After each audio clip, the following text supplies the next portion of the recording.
নমস্কার বন্ধুরা, মা মেয়ে রান্নাঘরে আপনাদের সকলকে জানাই আবারও স্বাগত। আজকে আমাদের রান্নাঘরের রেসিপি হলো আশ্চর্য ইঁচড়ের শুক্তো। আশা করছি আপনারা ইঁচড় দিয়ে এই শুক্তো বাড়িতে আগে কখনো খাননি। বিশ্বাস করুন বন্ধুরা, এই ইঁচড়ের শুক্তোটি নর্মাল শুক্তোর মতো অত্যন্ত খেতে সুস্বাদু হয়। আশা করছি আপনারা এই ইঁচড়ের শুক্তোর রেসিপিটি অবশ্যই বাড়িতে বানিয়ে ট্রাই করবেন। তো চলুন দেখে নেওয়া যাক আজকের এই রেসিপিটি। তো বানানোর জন্য আমাদের এই রকম দানাওয়ালা এঁচড়ই লাগবে। কচি ইঁচড় দিয়ে এঁচড়ের শুক্তো বানানো যাবে না, এঁচড়ের শুক্তোটা তাহলে একদমই ভালো হবে না। এবার আমি বাজার থেকে একটা ইঁচড়ের 4 ভাগের 1 ভাগ কিনে এনেছি। এঁচড়টাকে আমি কেটে জলের মধ্যে দিয়ে দেবো। জলে আমি আগে থেকেই হলুদ আর সরিষার তেল দিয়ে রেখেছি। এবার আমি এঁচড়গুলোকে কেটে নেব।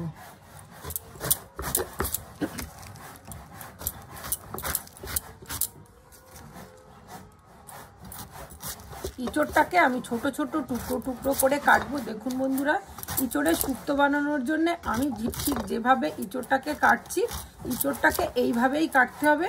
ইঁচড়ের যে সরু সরু অংশগুলো ওগুলো রাখলে চলবে না, ওগুলোকে বাদ দিয়ে দিতে হবে।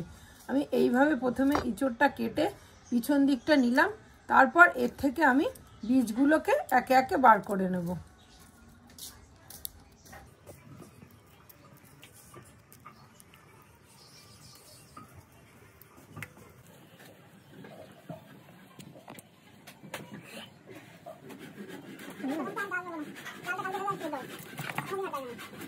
বন্ধুরা, আমি সব ইঁচড়গুলোকে এইভাবে কেটে নিয়েছি। এর ভিতরের যে এইরকম এই পাতলা অংশগুলো, এগুলোকে পুরোপুরি শুক্তো বানানোর জন্য বাদ দিতে হবে। এগুলো এতটুকুও রাখা যাবে না। এবার আমি এই ইঁচড়গুলোকে কিছুক্ষণের জন্য ভিজিয়ে রাখবো, তারপর আমি এটাকে সিদ্ধ করতে দেবো। ইঁচড়টাকে আমি তেল হলুদ মেশানো জলে বেশ কিছুক্ষণ ভিজিয়ে রেখেছিলাম। এবার আমি এই এঁচড়টাকে সিদ্ধ করে নেব।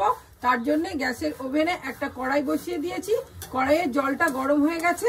এবার আমি এই কেটে রাখা ইঁচড়গুলোকে ওই গরম জলের মধ্যে দিয়ে দেব।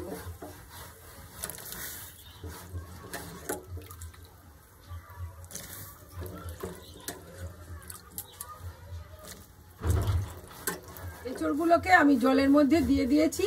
আর এখানে আমি 1 মুঠো ছোলা আগে থেকে ভিজিয়ে রেখেছিলাম, সেটাকেও আমি ইঁচড়ের সঙ্গে সিদ্ধ করে নেব।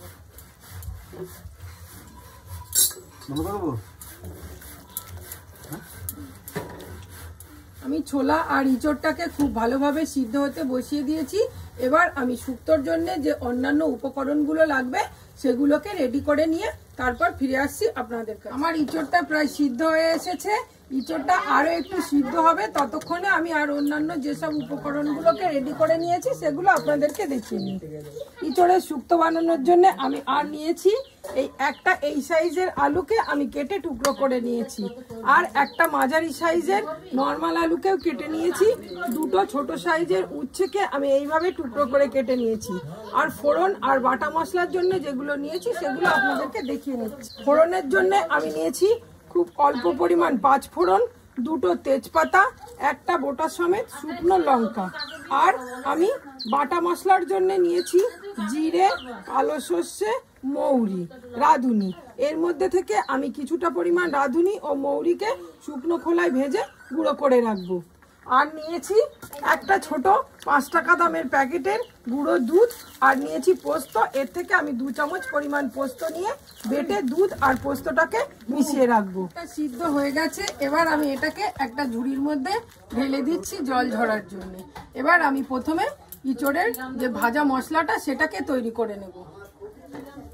কড়াইটা গরম হয়ে গেছে। এবার আমি প্রথমে কড়াইয়ের মধ্যে দিয়ে দিলাম 1 চামচ পরিমাণ মৌরি, আর দিয়ে দিলাম 1 চামচ পরিমাণ রাঁধুনি। রাঁধুনি আর মৌরিটাকে আমি হালকা করে ভেজে নামিয়ে গুঁড়ো করে রেখে দেবো।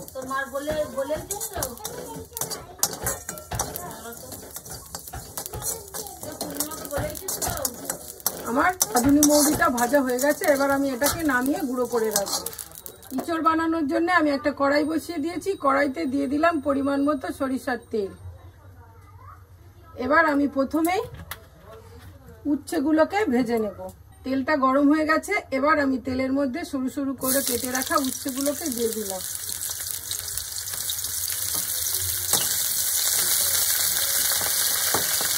উচ্ছেটা খুব ভালোভাবে ভাজা হয়ে গেছে। এবার আমি উচ্ছেগুলোকে তুলে নেব।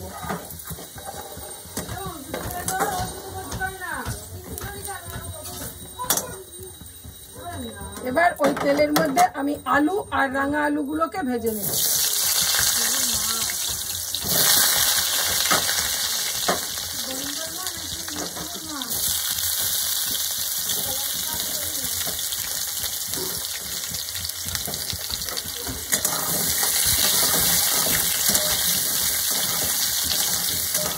আলু আর মিষ্টি আলুটা প্রায় লাল লাল করে ভাজা হয়ে গেছে। এবার আমি এই আলুগুলোকে কড়াই থেকে উঠিয়ে নেব। এবার মিষ্টি আলুটা আমি কড়াইয়ের তেল থেকে তুলে নিয়েছি। এবার ওই গরম তেলের মধ্যেই আমি একে একে ফোড়নগুলোকে দিয়ে দেব। প্রথমেই দিয়ে দিলাম একটা গোটা সমেত শুকনো লঙ্কা, তারপর এর মধ্যে দিয়ে দিলাম দুটো তেজপাতা আর দিলাম হাফ চামচ পরিমাণ পাঁচফোড়ন। এই সমস্ত উপকরণগুলোকে দিয়ে আমি একটু হালকা করে নেড়ে দেব এবং এর মধ্যে ভাজা আলু আর রাঙা আলুটাকে দিয়ে দেব। ভাজা আলু আর রাঙা আলুটাকে দিয়ে আমি তেলের সঙ্গে একটু ভালোভাবে নেড়ে নেব। তারপর আমি এর মধ্যে দিয়ে দেব যে মশলাটা বেটে রেখেছিলাম, জিরে, সর্ষে, রাঁধুনি ও মৌরি, সেটাকে আমি দিয়ে দেবো।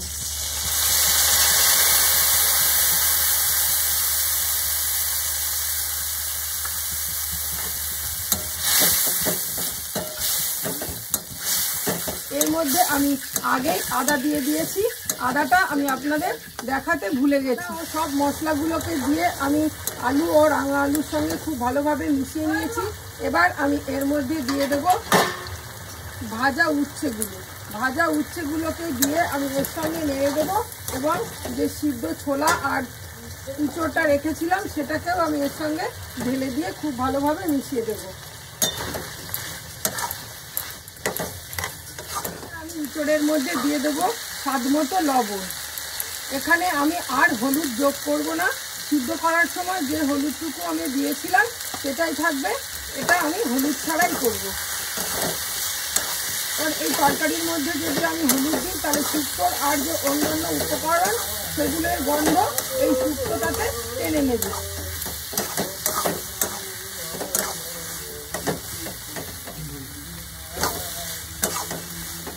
লবণটাকে দিয়ে আমি খুব ভালোভাবে মিশিয়ে নেব এবং এর মধ্যে আমি আমার প্রয়োজন মতো গরম জল যোগ করে দেব।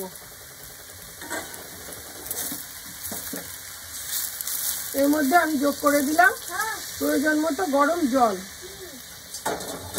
শুক্তোটা আমার প্রায় রেডি হয়ে গেছে। এই পর্যায়ে আমি এঁচোড়ের শুক্তোর মধ্যে দিয়ে দেব যে পোস্ত আর দুধটাকে মিশিয়ে রেখেছিলাম, সেটাকে আমি এর মধ্যে দিয়ে দিলাম। পোস্ত আর দুধটাকে আমি শুক্তোর সঙ্গে খুব ভালোভাবে মিশিয়ে দিলাম। পোস্ত আর দুধটা দিয়ে খুব ভালোভাবে মিশিয়ে দিয়ে আমি 2-5 মিনিট মতো ফুটিয়ে নেব। খুব বেশি সময় ফুটাবো না।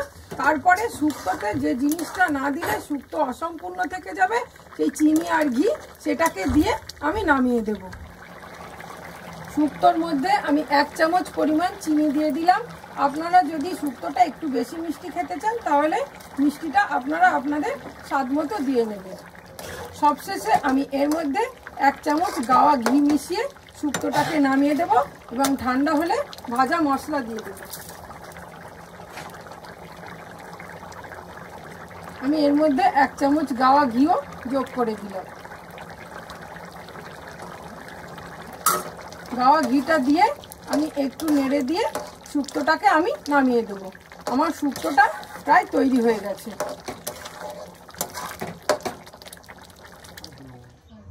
সবশেষে আমি ভাজা রাঁধুনি মৌরি দিয়ে আমি শুক্তোটাকে নামিয়ে দেব। আমাদের ইঁচড়ের শুক্তো তৈরি হয়ে গেল।